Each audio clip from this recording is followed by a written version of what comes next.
Sir अगर कोई साथ रखता भी नहीं है और छोड़ना भी नहीं चाहता तो फिर हमें क्या करना चाहिए? आप जो कहेंगे हम वही कर लेंगे। अगर तो आप मेरी बात माने, मेरी बात सुने और मेरी बात समझें तो पहले ये देखिए कि आपको सूट क्या करता है, क्योंकि मैं आपको नुकसान नहीं पहुंचा सकता, आपको तकलीफ में नहीं लाना चाहता, आपको दुख और अजियत में नहीं डालूंगा। वजह ये है कि अगर आपका दिल हो कि मैंने इस शख्स को साथ रखना और मैं कहूँ कि ना साथ रखें तो आप कहेंगे सर ने दिल तोड़ दिया। आपका दिल हो कि इस शख्स को भगाना और मैं कहूँ कि साथ रख लें, काम कर लेते हैं, इसके साथ जिंदगी को चलाते हैं, तो आप कहेंगे सर ने कह दिया कि जनाब जबर करना है और अपने साथ चीजों को लेकर चलना है। पहले तो आप तय करेंगे। और अगर उर्फ आम साइकोलॉजिकल रीजनिंग को देखना है, आपने चीजों को जानने की कोशिश करनी है, ऐसा शख्स जो आपको रखता भी नहीं है और आपको छोड़ता भी नहीं है, वो चाहता क्या है? अगर आप ये जानना चाहते हैं तो मैं आपको बता देता हूँ। वो ये चाहता है कि आप खुद छोड़ जाएं मैदान को, वो ये चाहता है कि आप उसे छोड़ दें, वो ये चाहता है कि आप उसके ऊपर इल्जाम लगाएं, आप उसके ऊपर गुस्सा करें और उसका सारे का सारा जो किया धरा है ना अपने कंधों पर ले लें। उसने जो भी गंद मचाया है उसको अपने सर पर आप उंडेल लें। वो असल में बुनियादी तौर पर ये चाहता है।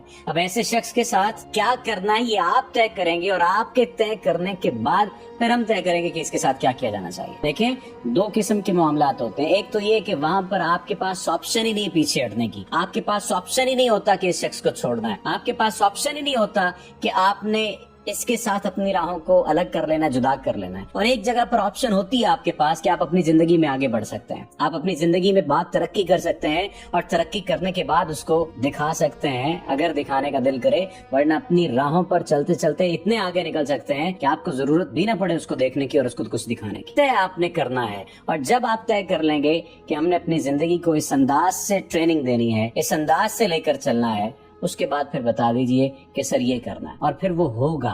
क्यों? क्योंकि उस वक्त आपका दिल, आपका जहन, आपका ज़मीर, आपकी आवाज एक पेज पर होगी। मैं ये पहले भी एक बात कह चुका हूँ कि जब आपकी कोशिश, आपकी नीयत और आपकी दुआ एक फ्रीक्वेंसी पर आ जाते हैं ना तो फिर सब कुछ आपकी मर्जी के मुताबिक होने लग जाता है। देर सवेर का एलिमेंट तो आ सकता है लेकिन कुदरत आपको फिर मायूस नहीं करती। अब आप देख लीजिए कि आपकी नीयत क्या है, आपकी कोशिश क्या है और आपकी दुआ क्या है। अल्लाह आपका हामी नासिर हो। आपका बहुत शुक्रिया। एक आदमी को उसके सगे बहन भाइयों ने धोखे दिए हैं। वो अपने आप को झूठ कह रहा है, मेरे भाई ऐसा नहीं कर सकते, मेरी बहनें ऐसा नहीं कर सकती, मेरे माँ बाप ऐसा नहीं कर सकते।